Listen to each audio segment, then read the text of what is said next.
आज 16 मार्च पाहूया आजचे दिनविशेष। आजच्याच दिवशी 1527 मध्ये फत्तेपूर सिक्री येथे मेवाड नरेश, राणा सांगा आणि बाबर यांच्यात युद्ध झाले।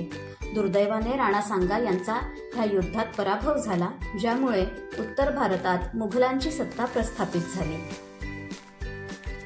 भारतात प्राथमिक शिक्षण सक्तीचे करण्याचा ठराव 16 मार्च 1911 रोजी गोपाळकृष्ण गोखले यांनी मांडला।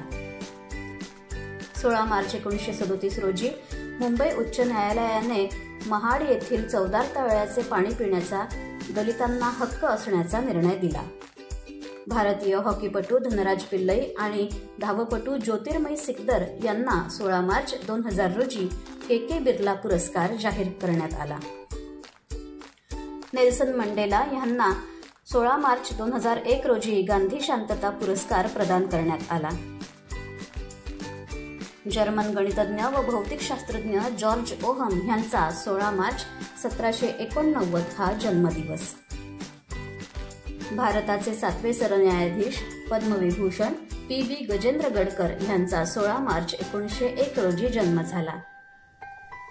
संगीतकार भास्कर चंदावरकर यांचा 16 मार्च 1936 रोजी जन्म झाला। चित्रकार आणि लेखक प्रभाकर बर्वे यांचा 16 मार्च 1936 रोजी जन्म झाला।